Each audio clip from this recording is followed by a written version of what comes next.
go. There's Chiara, Diana, Anna. My name's not Chiara. No. Chiara, Ollie, and Ole. Wow. We did it on purpose. That's right. Yeah, that's right. Oh, Anna. There's so much you can do with this. Such fun.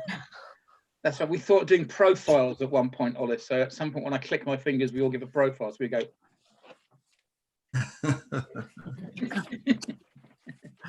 I've been teaching kids this afternoon. When they do good stuff, I do this. Good question. They really like it. They really want the bravo sign. They want the bravo sign all the time. It's very funny. No, you should have different ones. You should have just one that only comes out once a time going. I got angry with them and I said, no, this is no good. It's fun. You can play with it. The red band's good. There's, yeah, no, with a green screen, you can give yourself different backgrounds as well. Yeah. Oh, I think I can do that. Well, anyway, we'll live to YouTube. I probably shouldn't, but never mind. No, it should be serious. Are we on yet? Yes. We are. There are some messages from the audience, I believe. Audience are in. Hello, Okay. looking forward to. Right. Oh, hi, Ollie in the panel. Really, look at there's a little chat thing happening there. Audience are in. Hello. And it's 9 o'clock now. Oh, TikTok. It is 10 o'clock here in Paris. 10 o'clock here. Yes. We're in 10 o'clock zone. Okay. We're the 10 o'clock zone. Continental Getsing. Well, ladies and gentlemen, inhabitants of Clown World, and today's themed episode is on Comedialand. So it's Clown World meets Comedialand. We got my name's Ollie Crick. I'm a performer and trainer and enthusiast about Commedia. I'd like to introduce you to I'll just mention the names briefly and then they'll introduce themselves in a moment. There's Anna Cottis, please wave. Chiara Dana, hope I said that right, and Ole Brecker. He doesn't have to wave, he's the last one in. So there we go. I'd like to basically thank the Patreon supporters who are making this happen. Duncan Cameron, Frankie Anderson, Ricky Jacu, Piera Grandinetti and Zandra, and they pledged a regular amount. But anyone else at the end who would like to support this venture, you go to patreon.com/ and it's zoological, as in if it was a David Attenborough thing, it's actually zoological. And all past events occurring on this channel can be seen on YouTube, and the links will be on zoological.ie. So that's the web address. It's basically zoological.ie because it's all based in Ireland. Hurrah. Good. Right. Okay. Commedia dell'arte. I'll just ask the panelists to introduce themselves briefly, and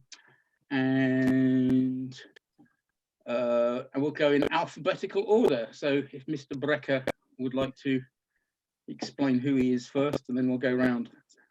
Okay, good evening, and thank you for inviting me here. My name is Ole Brekke, and I am the director and founder of the Commedia School in Copenhagen. We've been in existence now for about 40 years, and Commedia has been a very integral part of it, and the base of our study, you can say.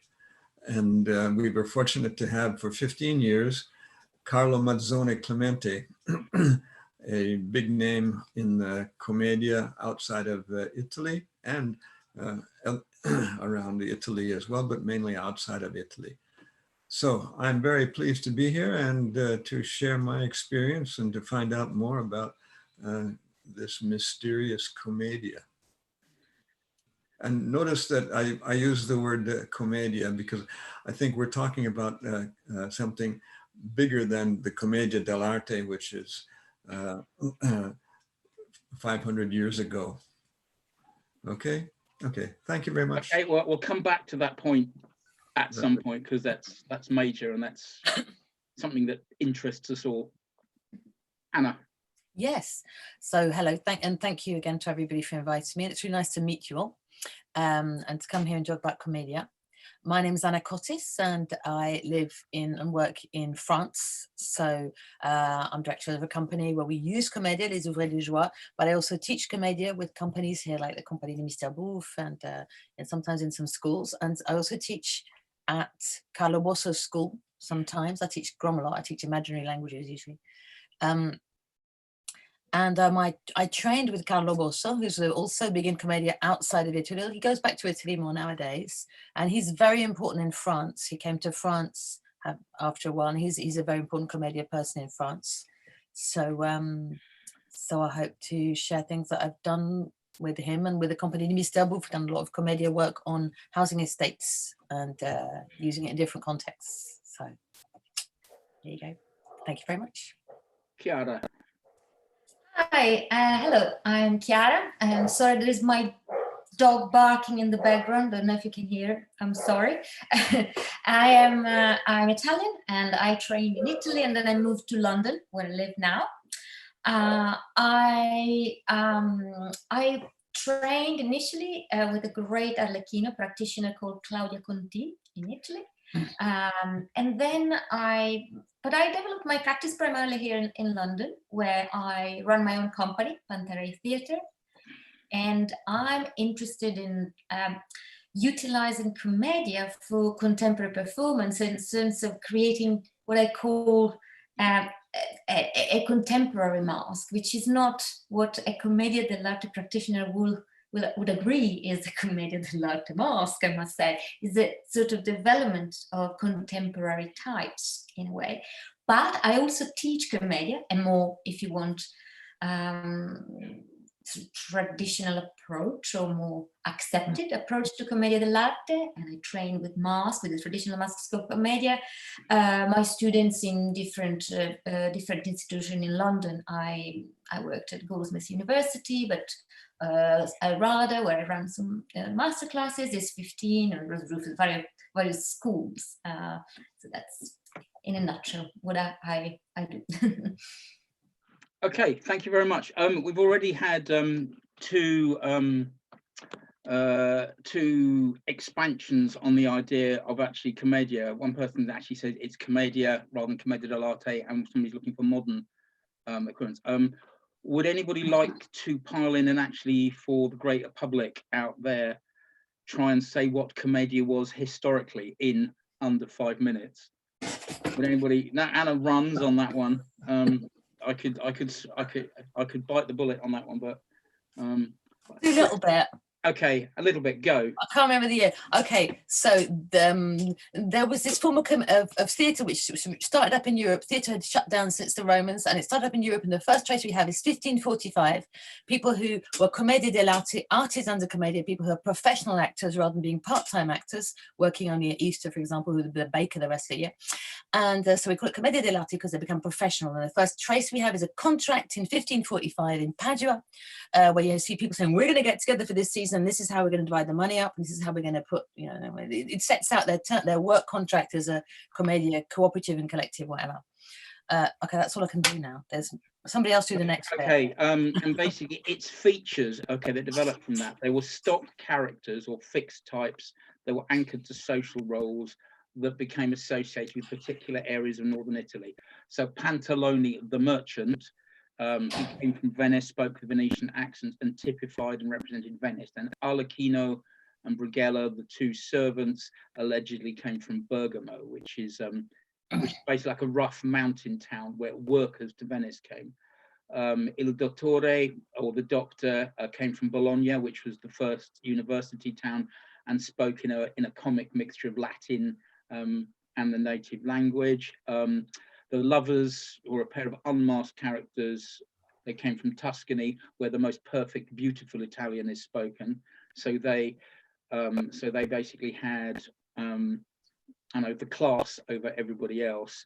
And then there was a Spanish captain whom I have a theory now that basically arrived with the Borgias, a Borgia Pope, who were the commanders of, who basically, they were Spaniards whom the Spanish Pope trusted, who, whose job was to keep most of northern Italy under control by kind of any means possible. So these all became I know, types. So basically, Commedia dell'arte is a comedy of masks and it's a comedy of types. And there's considerable difficulty with whether these are archetypes or stereotypes in terms of how you play them. And stuff like that. That's maybe a whole nother thing to get into. Okay, that's the historical side of it. And it all got recreated in about 1946. It started at the Piccolo Theatre of Milan, also a guy called Giovanni Polli.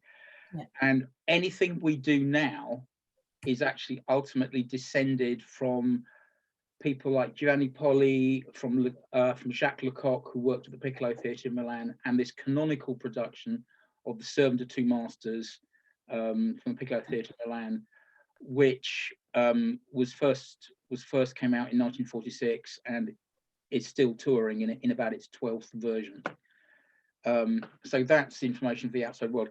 The question is, or the next question is, if this is historical commedia or historically recreated commedia, what do we do to update it now? Would you like to start this one, Chiara? Yes, I think one of the things that to me is more kind of the basic of the principle of commedia that makes it so easily contemporary is the fact that it's an actor's theatre. For me, the thing that makes it so, for instance, relevant for devising today, but most of the discussion, there's a lot of that, at least in the UK, this sort of debate about if text-based theatre and the sort of what's called the author as the highest of a hierarchy, in a sense, the author of the play, and then the actors, in a sense, interpret a written text. The essence of the principles of commedia, at least for what I understand, in particular by reading some documents by the great Flaminia Scala, is that this theatre put the actor at the center of everything. The actors created these characters. And in that sense, I think, gives us also the possibility of a certain level of freedom and autonomy, because how can we say Zanni is done that way, Arlecchino is done that other way, Pantalone was done in that way? Okay, we can have certain ideas, but what I believe, and it makes it so contemporary for us today, is that those actors created what was relevant to them with the capacity that they had, the ability they had, and they made it as the most interesting and sellable type of work they could make in order to please their audience and in order to talk about the reality they had around them. In that sense, if we connect with the essence of those elements, we can make a form of theatre today that talks about the reality we have around us, the character that we see types around, we can identify certain types in our society and the struggles between these types. So in that sense, and the actors, and for me, the most important lesson I take, I about commedia today, is that the actor is the center of the creative process. If I may, Tracy, so rather than become locked into these historical types, the Capitano, the Doctor, Arlecchino, the Zannis, you would advocate looking for modern types and using the actor's powers of observation to find these types? That Anna or Ole have. Would you like to comment or go off on a tangent on that one? Yes, I agree very much that with what Chiara is saying, is that the personality of the actor is vital. That's a vital resource. That's the source of the life of whatever characters they particularly play. It's a creation by the actors that is what makes the commedia vital. Now, as far as making it appropriate for today, we look at it from two possibilities. Either we take the classical situations of the commedia with the modern characters, or we take classical characters and put them into a modern situation. Mm-hmm. And for our study at the Commedia School with Commedia, we take the classical characters and put them into modern situations. And that makes it alive for the public. I would refer to a statement of Eric Bentley that what is necessary to make it alive is the recognizable milieu. So we bring that the classical characters into a recognizable milieu and see what kind of nonsense and craziness they can make out of that. Anna, would you? Yeah. Yeah, so I completely agree with Kara about the actors being central. I mean, I kind of was, you know, yeah, something that is always important to my students to realize is that when Commedia started, there were no theatres and there were no authors and there were no directors. So there are things that are kind of determined by, and we still use those conditions to start from a theatre to think, well, actually, we've kind of been swindled by authors and by directors and by theatres and by subsidies, all kinds of things into thinking that we need those to do theatre. And actually you can just have actors, a bunch of actors together. And if they have rules that they obey to play together and they know what to expect of each other, they can do an awful lot. And also that most of the actors couldn't read. So they had to improvise. They would improvise things and they played in the way that kids play. So, all right, you're going to be the princess. No, I'm going to be the maidservant. No, I'm the princess and you're the maidservant. So you have to clean my shoes. And they just go straight into the playing because they understand the rapport, the rapport de force, the power that they have over each other. You know, that as princess behaves like this. They have ideas about that. So when you start from that idea of how they played and then you use that now, you can do actors theatre much really and liberate yourself from the idea that you must have words to say that are written down, because if you're in the situation, you're in the character, you know who the character is for you, you find a character that fits you well, then the words come out when you're in the situation, because you're just playing like we all know how to play when we're in our situation, you know? So about doing, I would more be on the following what Ole says with about taking classical characters and putting them in a modern situation. Like I think like Carlo also does a sort of analysis of what the characters represent. And I say, okay, how do you do that now? And putting classical characters in a modern situation, you can then talk about really, really difficult things to talk about because it's transposed with these characters. It's transposed and you can then say and have really cruel and hard and difficult and unpleasant situation, unpleasant truths, but it's transposed. It's a bit like the importance of transition is really useful. It's a bit like Shakespeare putting Romeo and Juliet in Verona. You know, you put it somewhere else and you can go much further than if you're trying to talk about people's mums and dads and themselves. So I kind of agree with both of them, but I also have my own point of view. Okay, it's really, we're talking to give the readers or the listeners out there an idea of what's going on in Commedia world. Just like to remind all the people watching online that if you have a question for us about Commedia or to a particular panelist, can you use the question and answer function at the bottom of the screen, and then you can type a question. I've noticed that someone, Clara Van Wicks, raised your hand. Can you type your question into the Q&A box at the bottom, and then we'll be able to help you. Maybe answer your question, maybe not. What's beginning to emerge here is we're looking at something the actor enjoys playing, or they find a particular spark or fire within them that actually allows them to develop a character.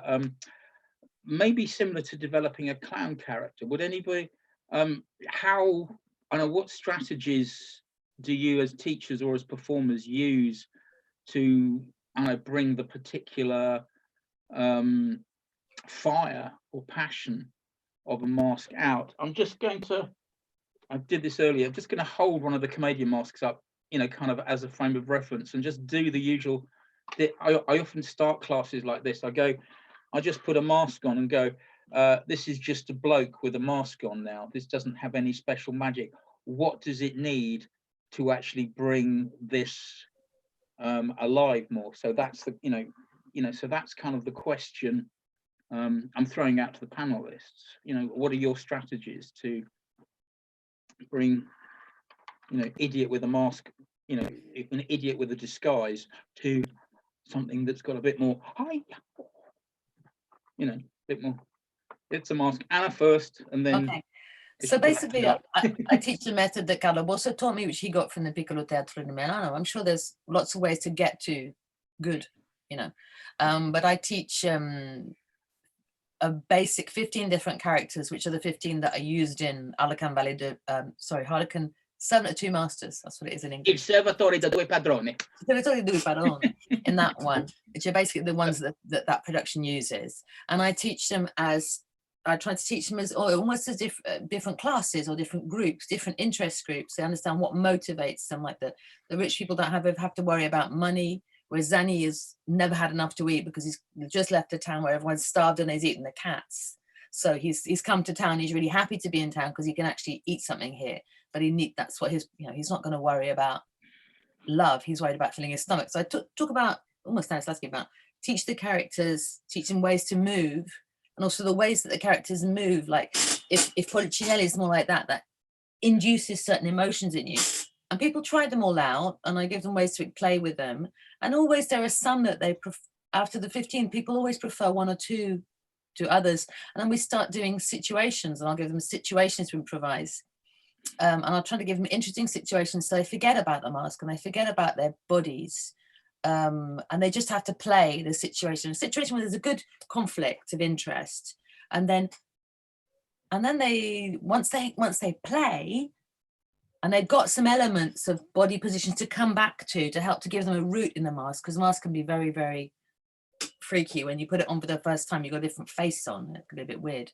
And then people find something, you know, they find something or they don't, but usually they find something when they have to, when the other character is putting enough pressure on them, or when they're playing with somebody else. I don't ever try to teach, I occasionally try to get people to do monologues, but it's really hard. Commedia for me is really about relations between people. Okay, I noticed you were reacting to something Anna was saying, Ole, so if you would like to chip in, please. Yeah, I'll go. Our approach here at the Commedia School is the study of the passions. And we really focus on that as a preliminary, recognizing that commedia is a clash of passions. And now passions, by that we mean those things that are driving forces in all of us. Some of them we don't like to acknowledge, but they're there anyway. It starts out with longing and it goes through desire, lust, arrogance, contempt, and on up through a whole range of passions. And with that play already fixed in there, in the way in which they play with each other, then we usually I just give them access to all of the masks and give them a chance to try all of the masks that they can, that we have time for. And we have masks which are very classical and masks which are rather newly designed as well. But then in that process, they find one mask which they can really make come alive, and that they really enjoy playing the passions with them. They get passionate about their play. And with that, then, and of course, the classical masks reveal the stereotypes or archetypes that you want to call it by themselves, so that people fall into that. They get to learn, they understand how to make the mask come alive, and then it's theirs, and they become alive with it. And then we find a situation for all that. So they bring what do they bring to each of the masks? What part of their personality comes through? And that there again, we go back to what Chiara was saying, is about the personality is so vital. I really like your phrase passions. One of the early Lecoq teachers I came across started to talk about obsessions and commedia masks. And I find that really reductive in the teaching, because it brings you into being a much lesser person. Mm-hmm. It's like Pantalone is an old man, but he's not a lesser human being. He has passion, and passion leads you joyfully into areas of danger for your character, which is, I suppose, where the theatre lies, I guess. No, I'm a follower of the passion within the mask. It also gives an energy within the actor that keeps the mask alive. Before I get too enthusiastic, Chiara, how do you motivate these types that that your students or your actors have discovered? Well, I think what I try to do, noticing throughout the years how sometimes, obviously, it's difficult still to find a key to connect with something that is quite challenging, like the masks of Commedia. I use this term as familiarity. I try to start from something that they know. So going back, I suppose with all that, we know passion would be one. So what moves me, what makes me really excited, or also even on a basic level, because the masks are so animalistic, and there are animalistic qualities in all of them. I tend to start make them work on animals, and finding sometimes through animals that they know, hens and dogs and cats and monkeys and whatever the masks we're working on. I find, because they know that, they don't have great bias. They don't think I need to emulate someone, or I need to get into I don't care at the beginning about getting into a shape, a form, something that is imposed by God knows who, again, the supposedly right shapes. But I find that they have to arrive by feeling something that they know. So if you are really hungry, what is where is it placed, for instance, in your body, and you start to to connect with that part of your body. And then if you work really hard in the fields, how do you move? Well, probably you have to be really connected with the ground and bend down. And so there are all these little things they can connect to physically, even before even talking about where these characters come from. And then I think they can connect with something that is familiar, because they know what it means to be hungry. They know what it means to bend forward and carry heavy weight. And through that, I then, whatever happens in the room, with each of them find a different way to meet the masks. But I'm of the opinion that all the masks are inside everybody. Then, of course, there is a predisposition, and we all discover that something comes more natural to us, but all those masks are inside, because they are facets of humanity. So I think they all add them inside anyway.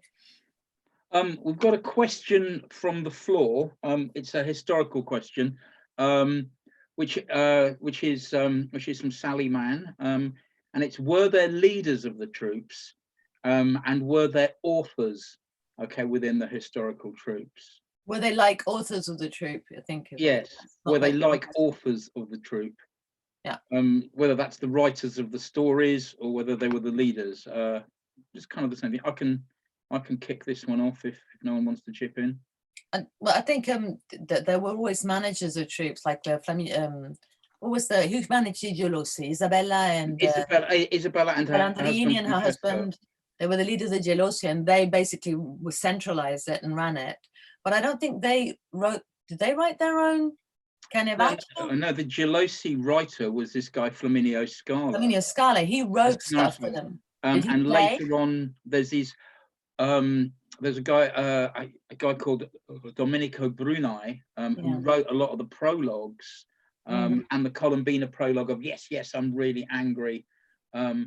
That's one of his prologues, and the Spite versus Spite that's been reprinted. So the Lovers' Duologue. That's always stuff. That's always one of his. So there were. The way I see it is there was somebody in the troupe who had a skill for writing the stories that got the actors in good situations, so they kind of let them do it. If it worked, they let them do it. I think, didn't Fleming Escala also write for other troops? I think he wrote other things. I think I Yeah. see it more as being like stand-up today. Like you see a stand-up comic who's there doing their bits, but actually some of their bits are written by other people and who understand how they work and have given them things that, and they go, oh, I'll take that, you know, or gag writers. It's kind of, there's sometimes they write their own material, but a lot of the time it's other people can write it from the outside. I mean, there's a lot of reconstruction being done in terms of the historical improvisation technique. Just in case we hadn't mentioned it, one of the keynotes, one of its defining features is the contested area of improvisation. I say contested because it might just have been a unique selling point. We improvise, you know, so everyone goes, wow, it's going to be really dangerous. And, you know, only a bit of it's improvised. But what is true is that when Chiara says it's actors' theatre, they operated from a scenario which was a storyline. You made your own script up. You brought, as an actor, your skill was to bring the words and the action to it.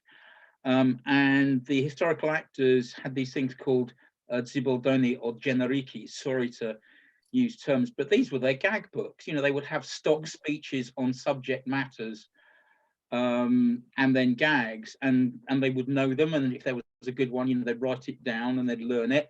And then in the middle of a show, good plan, you know, and out comes that one. And their skill as improvisers was to link these little islands of text. Now that's actually, from my experience, how a good street show works, whether it's a skillful one. You have all these skills, and then over a period of time, you find really good ways of linking them. So it looks like a really tight show, you know, but in fact, you know, it's that routine. And then you somehow get to the next routine, and your improvisation is making it live for the people in the moment. Anna again. Can I just come back to something about Chiara was saying this thing about not having a body shape imposed? I think that's really interesting because the kind of method of commedia I teach is criticized sometimes for saying this is, you're teaching just people how to stand. And I think I've actually got a lot more in common with Chiara and Oli than that, because I find that when people start out and they see all these masks and they see all these archetypes and there's a whole new form, and they just go, oh, and they've got nothing to hold on to. So I tell them, I'm going to teach you these positions, and I want you to treat the position for the first few weeks as though it's gospel, as though that's what you have to do. But after that, you do what you want, sort of thing. But this is just something for you to lean on. And it is to do with helping them access how they feel, but without, I'm not very comfortable with talking too much about how people feel. I like them to keep that more secret. I want to respect that privacy. I don't know, whatever. So if I say Polichinelle is like this, it's also when you're like this, you feel differently, and it changes your voice and it changes your breathing. And some people are really comfortable like that, and they like that. And they go, oh, I like this. Oh, like that. Other people go, oh, I don't like hiding. Oh, I don't like that. So I think we're really kind of just approaching this. How does the actor, what makes them, like you said, Oli, what gives them there'll be one or two masks that they have real passion about playing with and they really enjoy and they find a freedom in. And some of the masks will be things that constrain them, and some will be something will give them freedom, and that will be like a joy of discovering, and they'll want to do that. So in terms of, sorry, opening up a question. So in terms of commedia pedagogy, these fixed shapes, Harlequin moves like this, Brighella moves like this, Pantaloni and the Doctor, these are useful now as ways into the physicality, but we'd like to, you know, like a more freer physicality. So so do we learn the grammar that way, or do we take it from the mask? This Ole, would sorry, Ole, then Chiara. Sure. You get thinking time. I think imposing movement on the mask is a dangerous thing to do, and ties up the actor a little bit too much from my perspective. And as I was saying before, we go really for the personality of the actor, but then what Chiara was saying was very important for our work, is the animals. Now, the study of farmyard animals is very important because of the play too, the antagonism of those animals, and the spontaneously provocative movements that are there. So a lot of the movements that they find to put under the masks comes from the idea of the farmyard animals. Mm-hmm. Yeah. So I let them discover it that way. It's far more important for them to discover the movement that makes the mask come alive than for me to try to dictate it. Yeah, I'm not saying that. No, Chiara. but I'm saying it for the audience. Yes, I forgot what I should answer. Sorry, Ollie. Okay, no, the question was, do we use the shapes Okay. as devised by Contant and also the Piccolo? I Do we just use them okay. as beginning points, or do we leave those behind completely? Personally, I do not like I know it's different. I don't like the word shape, because a shape implies something that is, I know it's maybe, I don't like the word, because shape is almost like something that is put on or kind of imposed in some way. Well, I think that that they are useful in terms of maybe this, technically they push actors to stretch their physical vocabulary, and in that respect they're extremely useful for actors. So I also go back to what I learned from my teachers. In terms of training. In terms of training, the arlecchino and the pantalone, and all these elements are important. But I try to guide the students to arrive to that through the animal works, through the impulse, through action, physical action, and then they find this. And in that sense, they'll find their bodies going through a process of transformation, which I think is slightly different from this is the shape and you have to make that shape. You arrive at something because you start to experience certain activities, certain games, so certain things that you, as again, you know. So I don't know if, because the word shape somehow for me is a bit more emptier in a sense, and so I tend not to like it so much. Mm-hmm. Okay, we got some questions from the floor. Someone's asking, Marcus from Kinsale is asking us about Lazzi. Okay. It's a commedia word that is bandied about. What is, in short, it's a routine, a comic routine. What is everyone's understanding of what a Lazzi is, as speaking in your professional capacity as commedia educators? Someone want to go for that? No, Lazzi. Is that, Maybe? yeah. Because I just talk now.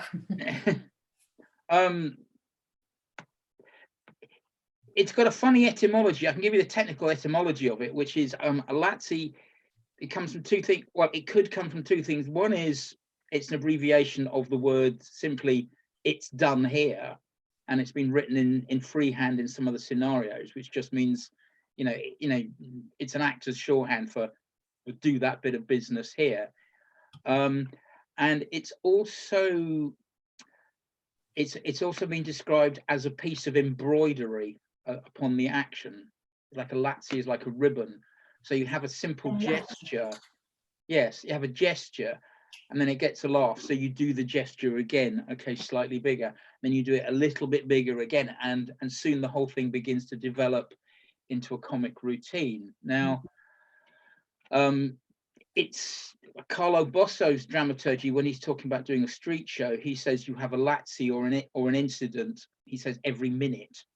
He says you have to have something that's exciting that comes out of the action every minute in order to keep an audience's attention. So a Lazzi has a function within a large scenario, but it's also a piece of comic business that an actor develops themselves out of I don't know, their own sense of humor.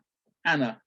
Yeah, my memory of what Carlos says, and like you've done no one's research to me, is not that that's a lazzo, but that he thinks that there should be an effect, an effet an effect every 20 seconds. And it's either a dramatic effect or a comic effect, or which can be a lazzo, or a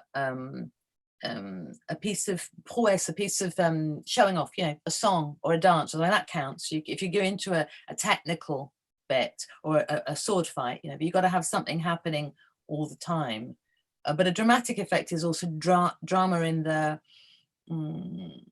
the stories, like some revelations or the action moving forward. So if the action is not moving forward, you need a comic effect, or you need a piece of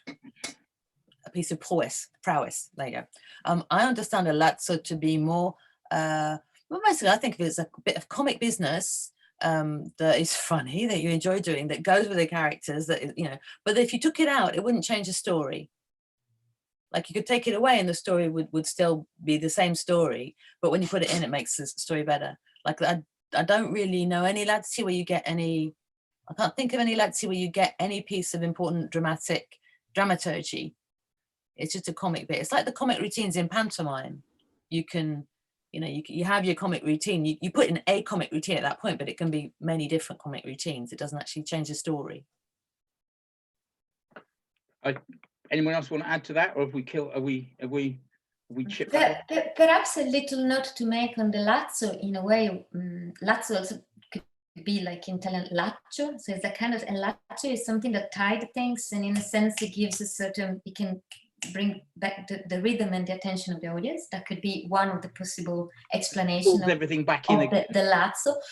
But one thing to say, when we read about the lazzi in the scenario, il lazzo della mosca, il lazzo they were really easily recognizable. So in a sense, there was also a sense of complicity, probably in a sense, between the audience and the actors themselves. So something that is well known, and we know that it is well performed, works. It's a bit like the falling on the banana, that if you do it in the right time, and the clown can do it over and over again, and it will always get the laughter. And they could rely on certain lazzi that were extremely popular, and certain actors were extremely good to perform those lazzi, and the audience loved them. That's something else, I think, tied with the traditional lazzi in commedia. So it seems. I wasn't there. I don't know. Yeah, like if we present Laurel and Hardy as some steps and a piano, and we all kind of go, you know, we're safe here, we know what's going to happen. Yeah, or in a pantomime, a bunch of people on a ladder and some wallpaper paste, you know, the comic characters, and off they go. You know, it's got a recognizability about it, that, you know, we know there's going to be that kind of business happening. I'm just proposing to provoke people. We got another question. Oh, this is for Chiara here. Hi, Lewis. Yeah, Lewis. Do you know Lewis? Yes. Okay. Lewis. My question is to you: how do you see a contemporary movement physically manifesting in a contemporary actor in the context of commedia, clowning or mask work? Have we talked about that? I think you talked about finding characters through just exploration, didn't you? Yes, I suppose that's my question is, how do you see a contemporary movement, physicality manifesting the contemporary actor in the context of commedia? Well, in a sense, is what I was saying, is maybe to find a contemporary, let's say, if you want to, like, maybe a contemporary servant wouldn't, like a Zanni or today, or an Arlecchino wouldn't work in the fields. There are many fields here in London to work, but would do another manual jobs and that probably the physicality would be completely different. You might clean toilets instead and find, for instance, I don't know if I understood the question, is like how the physicality manifests in a contemporary actor in the context of commedia. I don't know if that could be without most recontextualization of the masks, but I think I would just like to say, I think that's a question you have to do in order to answer it, rather than actually have us talk about it. We could. That's sorry. I'm going to that one. Can I say something? Yes. I don't know if you noticed, but in the beginning, a guy called Evan Dowling sent a question and I wrote an answer, and it's gone into the resolved questions, but he did actually maybe want more than one. I was writing an answer just at the side, but he maybe wanted more than one person to answer that question. Okay, is this in the question and answers? Sorry. It's in the question and answers in the second section, so it's kind of disappeared from the main one. I don't know how to put it back in the first one. So Evan Dowling, you know. I've got it. You got it. Great, thanks. All right. As a performer and producer in Canada, I'm interested in introducing audiences to classic comedy principles with more contemporary interpretations of these archetypes. What source material can we use to identify these key principles of each archetype or stereotype, so that we might place these characters in an appropriate locale? Can I fire off on this one quite quickly, because I've got an answer? I think one of the this is kind of research, but I think one of the successes of historical commedia was that the full range of characters or masks was a spectrum of all of society. You had something from you had characters representing every single little niche, so that when you had a full commedia company playing, the image that the audience saw was of a whole society at play. Now, if you add the idea that all the original commedia characters came from specific places, all within 100 miles of each other, basically in northern Italy, you've got the idea that you've got a spectrum of types that all are representing for a particular area that everybody else is aware of. So that we all have places in our countries that we like and think are cool, and we also have places which we go, it's the banlieue, or oh my god, they're from Jutland, or or whatever. Oh my god, they're from Sicily. Quick, they're going to rob us. We all have these visceral and maybe even quasi-racist types, that we all exist in our heads. But I think that commedia, one of its strengths is that it happens about a locality. So to kind of maybe answer Evan's question a little bit, is that choose a place, choose an actual place. What is the spectrum of society within that place? If you want to be political, find out what the local issues are in that town, map them onto the characters. Don't make a big deal of it. That becomes something that part of that character's baggage, and then you create your commedia. And then you make it funny. So you see society at play with local issues, making people laugh about local issues. That's my answer. And it's also cunningly bringing up to my last question, which is how political or even ideological does the panel think commedia ought to be, or even, could be, or ought to be, in their opinion? Commit, please, ladies and gentlemen.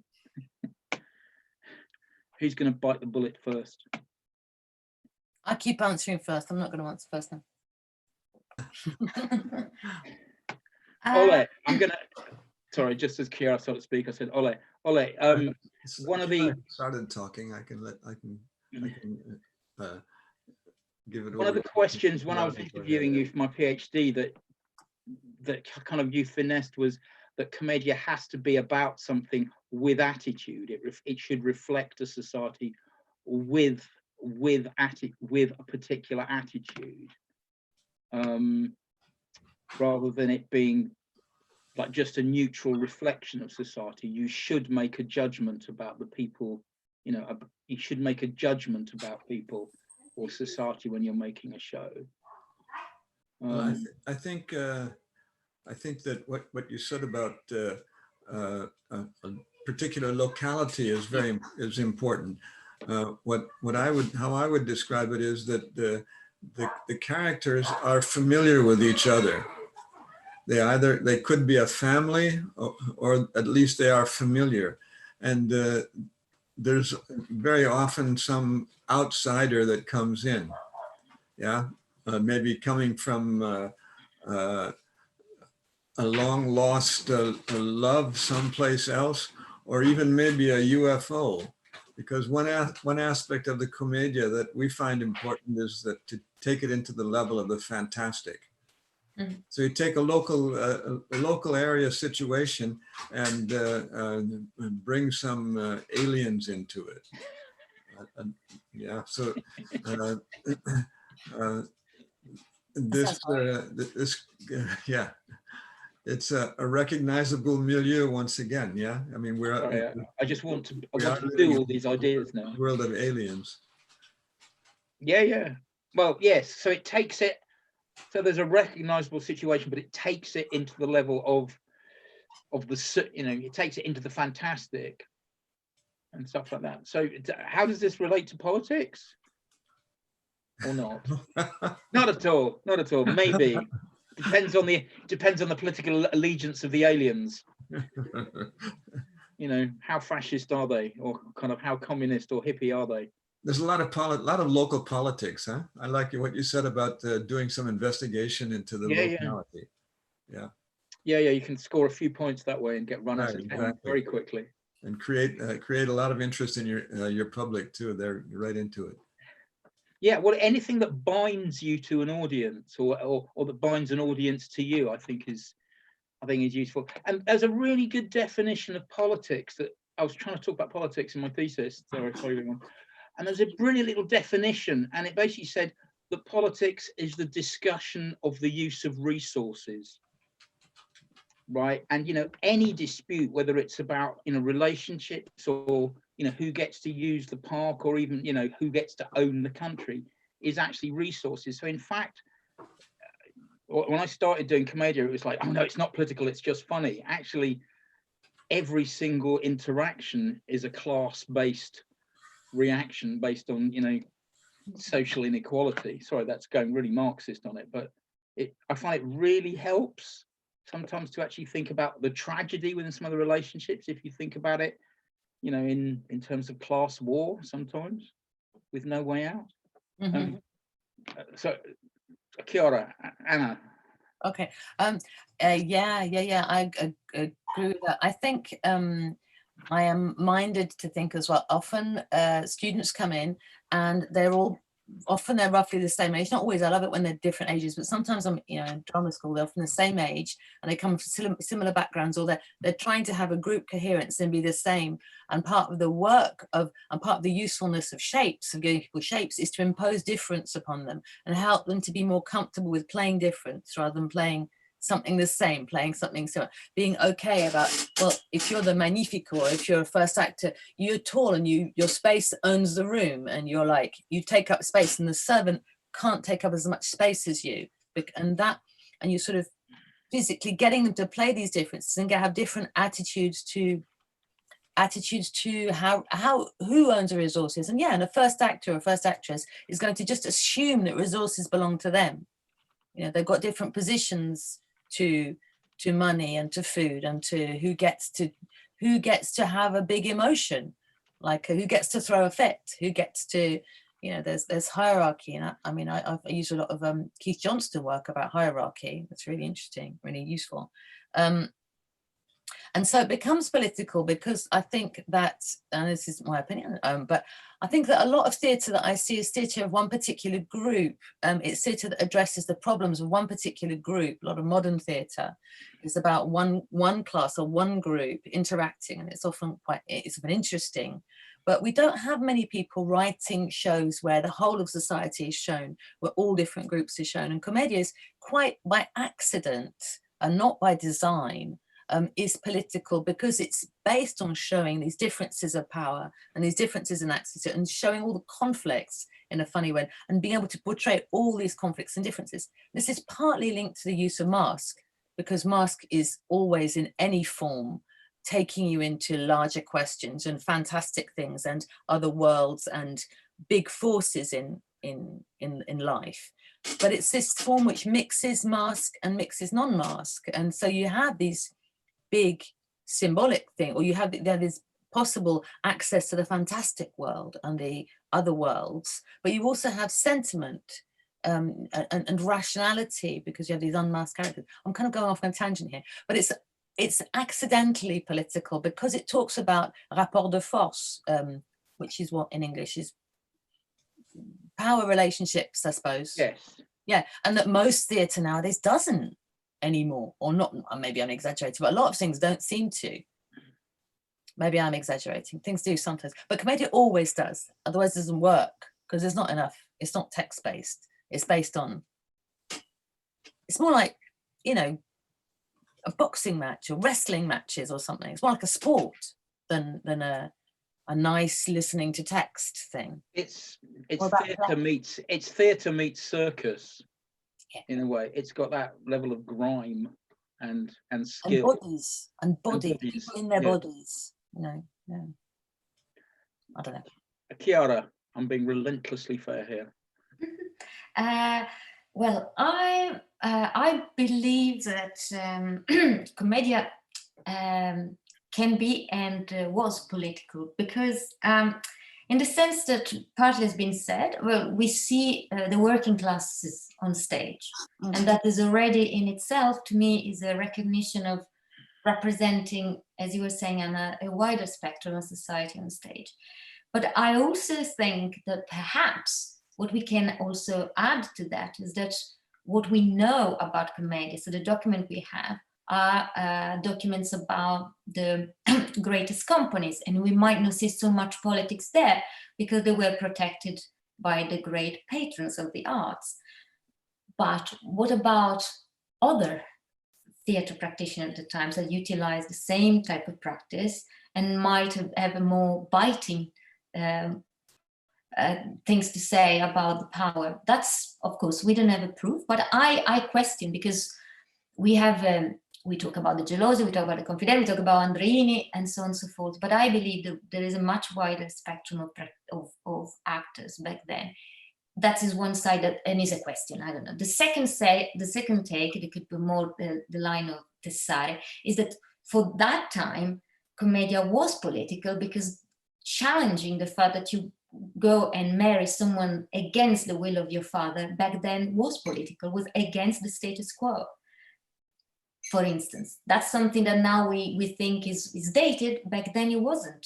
It was something quite strong to say, you, young, whatever, Isabella, are gonna marry someone that your father doesn't want to. Of course, it's in the context of comedy, but behind that, there are certain messages. The fact that Pantalone, that is, for whoever doesn't know comedy, Pantalone is the master of the family, an old and quite sleazy man, doesn't get to sleep with Colombina.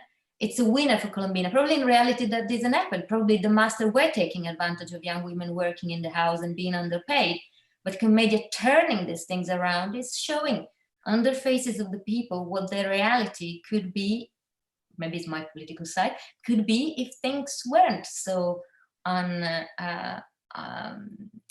unfair as the reality they were seeing around them. And that laughter is the laughter of relief, is the power of laughter of the Bakhtin talks about, that Dario Fo talks about. I think people were laughing at that because they could see in that moment a moment of relief of a reality that was much darker. What they saw around them was much darker, but comedy turned things around. And in that sense, the moment you turn things around and laugh about the tragedy of your life, in that moment, for me, you are political. Laughter is political. That's my, sorry, that's I'm one getting of the excited here, but that's my opinion. Sorry, they'll just chip in. That's one of the functions of a commedia mask, is actually to make things a bit darker. Mhm. You know, so because they're not right, they're not natural. You know, they're extreme. They're a focused version of one aspect of humanity. We've got our 5-minute warning that's just popped up. Sorry. I'll just actually say what that is and then come back to you, Ole. I was just gonna throw in, just as a final 2-minute thing from everyone, how could commedia save the world? Because that's entirely my fault. Okay, that question, because I threw that one in at some other point. But I'll just do the thanks, and then if we could sign off with commedia will save the world. Okay, because I'm sorry that we didn't get around to answering everybody's questions. If people would like to email me afterwards, or people from the panel, if it was aimed at someone, I'm sure If you make your question polite, if you make your question polite enough, you'll get a polite answer. If you really get a rude answer. Again, thanks to Dave and Sasha for making this happen, for producing these events. To thank the Zoology Clown Power Patreon supporters, Duncan Cameron, Frankie Anderson, Ricky Jacou, Piero Grandinetti, and Zandra, who've all pledged regular amounts, and thanks to also the occasional contributors. If you wish to support these zoological events, in Patreon, the website is the way of supporting these, and it's patreon.com/zoological. There will be more of these. So keep following on Zoological IE for what's coming up next. If you want more Commedia, and a vote now. We're trying to attract Dee Dee Hopkins soon, who's worked with the Royal Shakespeare Company as a Commedia consultant and also the National Theatre.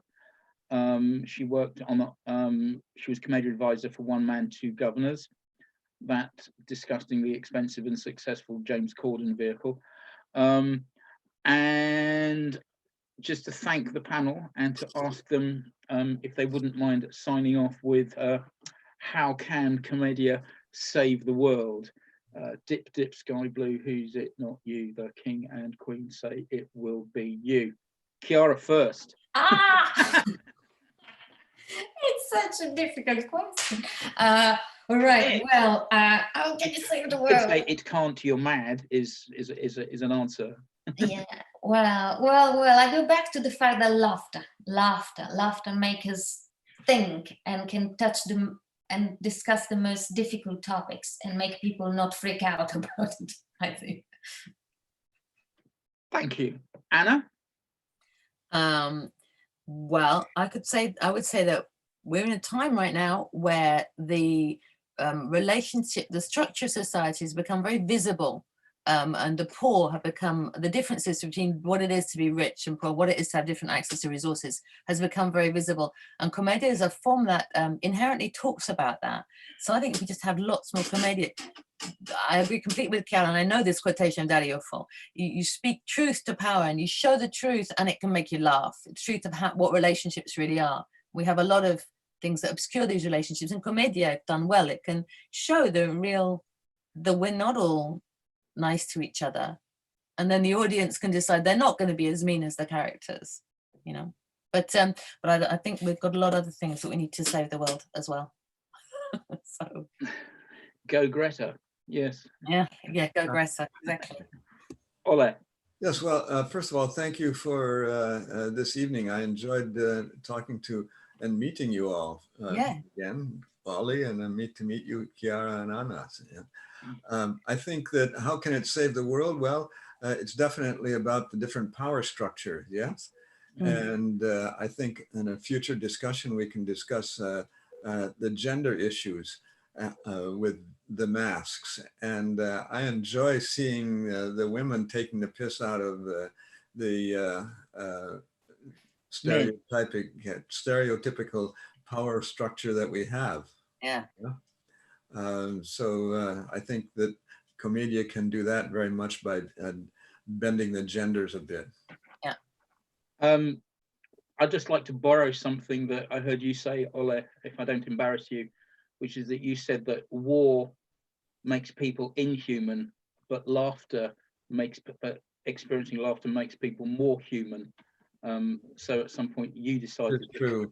So that's how I came. That's how I came to Commedia, on against making a different life against the Vietnam War. So I came out of Vietnam and said, no more of that. Let's laugh instead. Do we all have a mask with us, or some of us have masks with us? If we do, let's just say goodbye in a mask.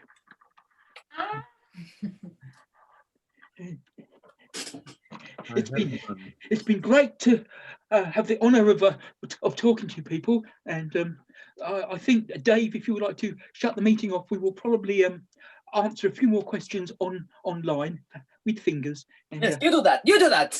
Oh, okay, right, yeah. Okay. I will go and have a drink now. Ah, oh, it's cocktail hour, I think. Lockdown, sundown is my profile. Well,